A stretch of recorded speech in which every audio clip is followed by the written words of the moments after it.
What's up guys? Kamusta kayo? And kauwi ko lang, galing trabaho. It's been a while since gumawa ako ng video. And then ngayon, kakauwi ko lang galing trabaho and nakita ko na nangitlog na to. 5 days early siya actually. July 19 pa yung due date nito. And hindi ko muna siya in-harvest kanina kasi nga ay nakapatay na tong incubator ko ng 3 araw. So pinainit ko muna siya ulit. And ito na yung egg box.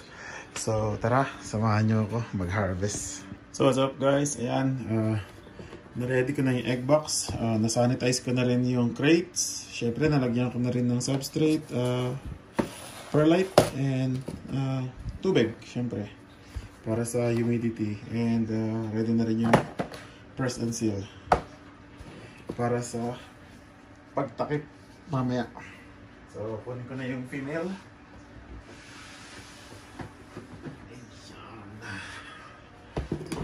Go. Teka, masyado yatang napalapit yung zoom. Gusto mo na natin to.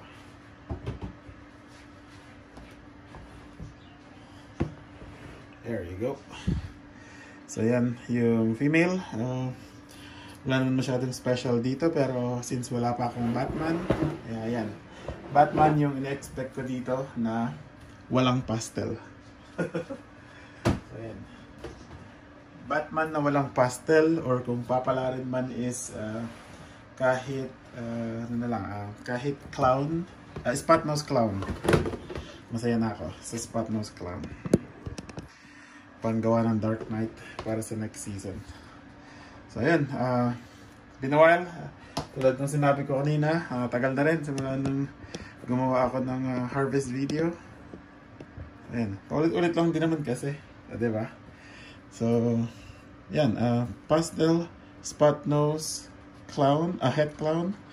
Pinare ko sa leopard clown. So, yan, nag-expect ako ng Batman. Pinaka-jackpot actually is pastel Batman, pero hopefully kahit walang pastel, masaya na ako. So ayan, hindi siya aggressive. And mukhang tapos na siya talaga. So 5 lang din naman talaga yung egg na ina-expect ko sa female na to. Kaya for sure na malabo sa egg bound to. Pero siguraduhin na natin, biofalpate. And it seems like wala namang naiwan sa kanya. Yeah, tapos na siya. Ina-expect ko na to kaninang umaga pa kasi nung pagsilip ko sa kanya bago ako pumasok is yan, ganyan na siya, triangular na yung shape niya. So kaya alam ko na mangingitlog na to ngayong araw. Pero ang actual na due date nito is 19th pa, July 19th. So today is 14 lang, kaya maaga lang siya ng 5 days. Which is good din naman kasi para masimulan na rin yung incubation agad. So, saan yung torch ko? Candling na tayo para malaman kung goods ba yung mga eggs. Goods to. Kakapal na kakapal ng veins. For sure hindi to makikita sa camera. Pero okay lang. Kita ko naman. Kaya sure ball. So, goods naman yung mga egg. Makakapal yung veins nila. Asan yung marker ko? Markahan na natin para sigurado kahit na hawakan ko sa mga susunod na araw kapag chine-check is alam ko kung nasan yung ibabaw. Ayan.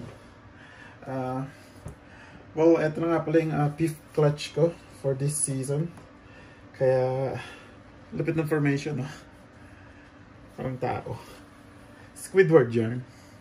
So yan, nag-expect ako ng Batman na walang pastel dito or spot nose clown. May nakita akong video sa Instagram or sa TikTok pala na ganito rin, minamarkahan pero hinuulaan kung nasan yung pinaka-jackpot. Kaya, ano lang, natuwa ako kaya parang gusto kong gayahin. So, tingin ko ang Batman na walang pastel is eto. So, pangalanan natin.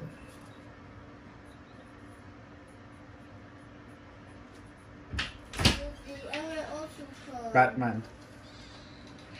So, yan. Batman and I think Spot Nose. Visual Clown is etong isa na to. Spot Nose Clown. Yan. So, yan. Pasensya na sa handwriting ko. Pangit sumulat. Pero, yun. So, eto, Spot Nose Clown. And then, yung mismong Batman na walang pastel. Hopefully, tama ang hula ko. So, fingers crossed. So, yun lang. Since okay na sila na candle na, nasulatan na rin. So, tara, i-ano na natin.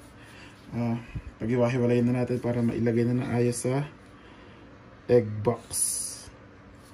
Ang masimulan na incubation. And then, syempre, para malinisan ko na rin yung female at nang makapag-settle na ulit siya sa kanyang enclosure ng walang egg para mapakain na agad. Kasi 2 months na rin o 3 months na rin. 4 months na rin yung lumipas simula nung nag-off feeding siya. Kaya yan. So 1 dahan-dahan lang. Pero hindi ako natatakot mabutasan ng egg kasi meron naman akong mga eggshell galing sa mga nakaraang clutch na nakababad sa tubig. Kaya kahit mabutasan ako, meron akong pantagpi. Pero mas syempre, mas okay pa rin yung walang butas, diba? Kaya ingat pa rin. So, yung una talagang takot na takot akong separate ng egg, pero since pang 5 clutch ko na to this season, kaya nakakatuwa din. Ayan. Sana yun na kahit pa paano. And there you go.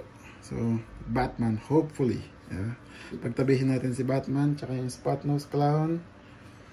And mukhang pangit yung idea na yan. So nagsasagi-sagi sila. So yan, pag-iwahiwalayin na lang natin. And ganyan. Yan.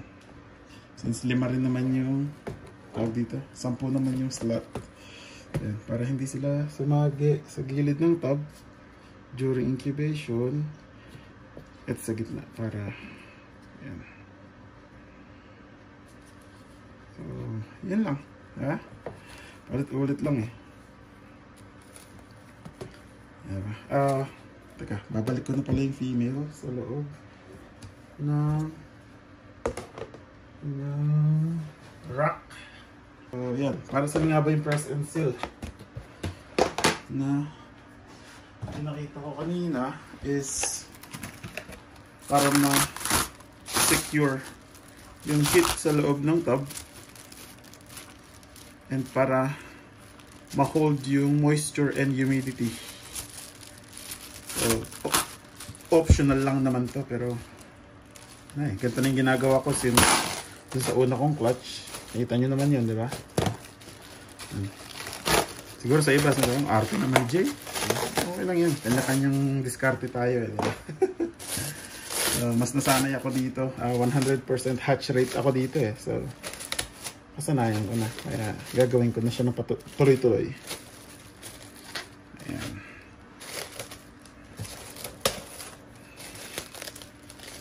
Antiyan ko lang dito sa harapan para sa viewing sa incubator is there you go. Perfect. And then sa label dito ay sa index card ko. Pairing. Ganun lang din naman. Pare-parehas lang. 0.1 pastel. Kamali tuloy. Pastel. Spot Nose.